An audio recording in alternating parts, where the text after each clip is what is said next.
మినిస్టర్గా ఎడ్లూరు లక్ష్మణ్ గారు ఉన్నారు. మేమందరం కూడా పూజారులు వాళ్ళు ఏం చెప్తే అది నడిపిస్తున్నాం.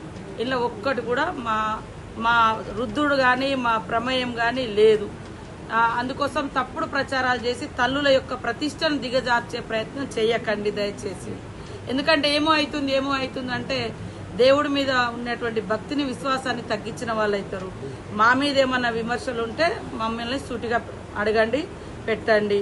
అంతేగాని తల్లుల మీద మా మీద కోపమో లేకుంటే ఇంకోరి మీద కోపమో తల్లుల మీద చూపిస్తే అది సరైనది కాదు అనేది విజ్ఞప్తి చేస్తూ ఈరోజు పూజారులకు వచ్చినటువంటి ప్రతిమల ఎట్లా ఉండాలనే డిజైన్ అంతా కూడా వాళ్లకు చూపించినాం. ఇప్పుడు మళ్ళీ కూడా లోపల కూర్చొని ఫిలిం రూపంలో కూడా చూపిస్తున్నాం గుడి మొత్తం ఎట్లా ఉంటుంది అనేది.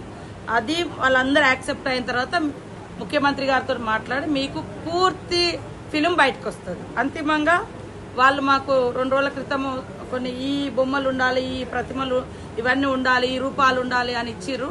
దాదాపు 700 రూపాయలు వాళ్ళు ఇవ్వడం జరిగింది. ఆ గుడిలో లోపట బయట కూడా అయ్యాలి. దేవుని దర్శనానికి వచ్చినప్పుడు ఒక మొక్కుకొని బయటపడే కాకుండా దేవుని చరిత్రలను కూడా చూసేటట్టు కూడా మిగతా టైంలో ఉండాలన్నటువంటి ఆలోచనతో కూడా ఆ నిర్మాణం చేస్తూ ఉన్నాం. కాబట్టి దయచేసి మీడియా సోదరులందరూ కూడా ములుగు జిల్లా వాస్తవ్యులు బయట ఎవరెవరో ఏమేమో రాస్తున్నారు. వాస్తవాలు మీకు ఎప్పుడు కూడా పూజారులు అందుబాటులో ఉంటారు. కలెక్టర్ గారు, మేము అందరు పోలీస్ అధికారులు అందరం అందుబాటులో ఉంటాం.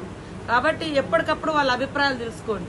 మేము వాళ్ళని ఇవాళ మేము పోయినసారి గుడి పగడిద్దరాజుకు గోవిందరాజుకు 17 ఫీట్ల దూరం వచ్చింది పొడుగ్గా పెట్టినప్పుడు. ఇప్పుడు రాబోయేది అది ఇరకటం అవుతుందని మేము మంత్రి గారి దగ్గర డిస్కషన్ మేమందరం మంత్రులను కూర్చున్నప్పుడు వచ్చింది. అయితే 21 ఫీట్లు పెడదాం, కొంచెం వైండింగ్ చేయండి అన్నారు. అది కూడా సమ్మతమా కాదా అని వీళ్ళని అడగడం కోసం కూడా అక్కడ నుంచి ఇంత దూరం రావడం జరిగింది. కాబట్టి ప్రతి అడుగు గుడిలో సరే బయట డెవలప్మెంట్ విషయంలో అక్కడ ఇక్కడ ఏదైనా తక్కువ అవుతుంది, ఎక్కువ అవుతుంది, వెడల్పు అవుతుంది, పొడవు అవుతుంది. కానీ గుడి ప్రాంగణంలో గుడి చుట్టూ జరిగే నిర్మాణంలో ఎక్కడ కూడా మా సొంత పైత్యము రుద్దడాలు ఏముండవు. నేను కూడా సంపూర్ణమైనటువంటి భక్తి సమ్మక్క భక్తులు. మాకు కష్టం వచ్చినా దుఃఖం వచ్చినా సంతోషం వచ్చినా నేను కూడా మొదటి నుంచి నాకు తెలిసినప్పటి నుంచి వచ్చేది ఇక్కడికే వస్తాం. కాబట్టి శంకించాల్సిన అవసరం లేదని తెలియజేస్తూ ఇప్పుడు మేము మళ్ళీ ఒకసారి